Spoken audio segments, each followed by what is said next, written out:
Hey everybody, we are here live at the Mint 400. This race just got underway. The UTVs and the trucks are out there running right now. But before I get in the race truck, we're here in Pit A hanging out, and we're here with Dad. We're checking out this super cool Hull Racing Hummer, and I'm hoping you can just tell us everything about this thing, because this is a cool rig.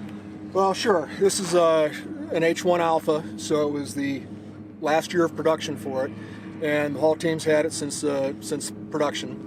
And it's been used as a race support vehicle through that whole time. But it also has a double duty life as a development platform for suspension kits that Hull Racing actually markets. Cool.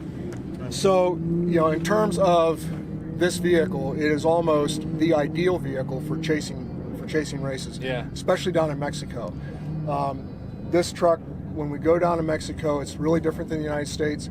Down there, you are free reign. You can chase on the race course. Like if your car breaks, no matter where they break, you can go into them. Yeah. That kind of thing. Sure. So you need something that could get you out there. Oh yeah. And if you get somebody buried in the silt beds down there, that kind of stuff, Yeah. you need something heavy enough to pull you out. Gotcha. And this thing is that. So this It's gotta thing be real heavy, right? This thing gets the real tough assignments, and I've been fortunate enough to drive it a lot on those trips down there. Cool.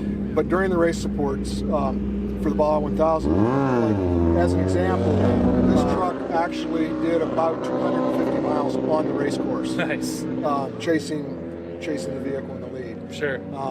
So it does that. Now, if we're running our spec truck, they're a lot faster. We don't get on the race course unless we're near the back of the pack. So that's when we're running a spec truck, we're not on the course unless we had to go for a repair. Gotcha. So in terms of what's been done to this truck, it is stock Duramax engine, what came original. We haven't breathed on that at all. Yeah, and that's got to be good for Mexico too in terms of fuel economy and range. Oh yeah. Is it decent? Yeah. Better than gas anyways. Yeah, no, it's excellent on range. Nice. And gas diesel and gas is hard to come by down there sometimes, especially if you're out in the boonies. Yeah, so the diesel's key for that, right? Yeah, it is.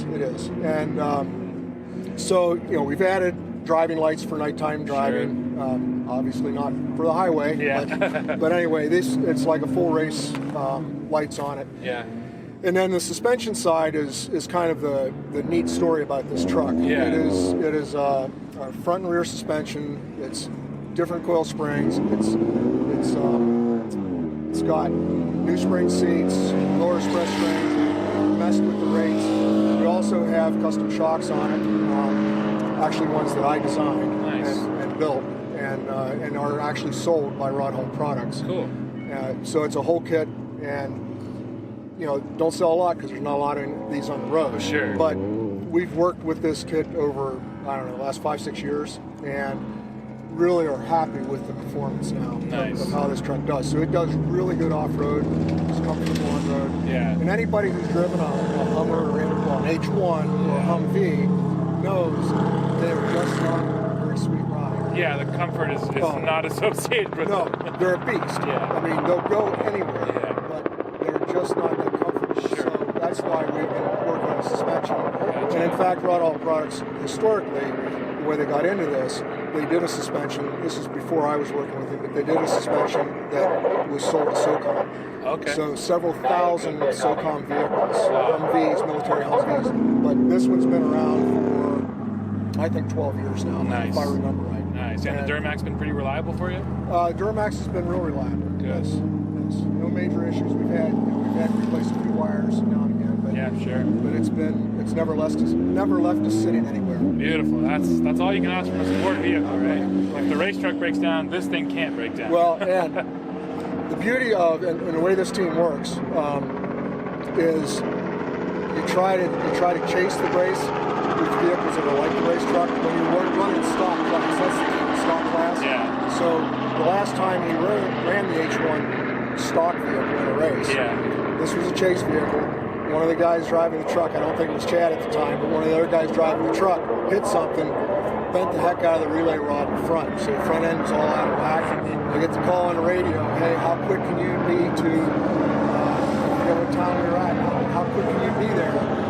I show up, first thing we do is jack this up, strip all the steering parts off, put it on the race truck, and They take off. Nice. And then I sit there. And go, waiting. Okay, what am I going to do? Well, no, we salvaged the part. We got it a little. Nice. We straightened it out a little bit. Okay. Got it back on. Did a little eyeball alignment, and then I chased on the race course. Cool.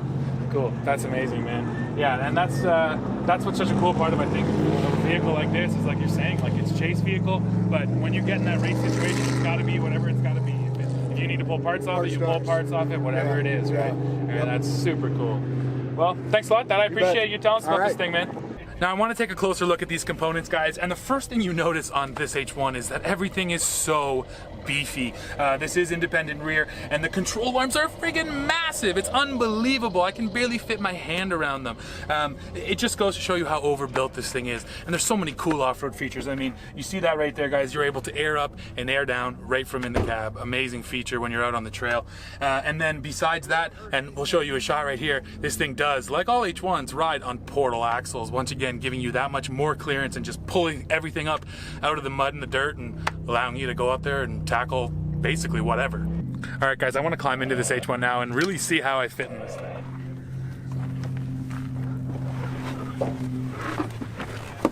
Oof, there's the head. Actually, you know what? It's not too bad. People talk about these things like they're really, really tight, and I got just about enough space in here. It's really funny that these Hummers are so big, so wide, such large vehicles, and yet, yeah, the passenger quarters are actually pretty cramped in here. What's really cool, though, is how driver-centric this interior is. This whole, like, wrap-around dash here, everything's facing you. All my controls down here for the 4x4 gear, the transfer case, everything is sort of right wrapped around the driver, and I really like that. It's pretty cool. Well, there you go, everybody. I hope you enjoyed that walk around of this Hummer as much as I enjoyed checking it out.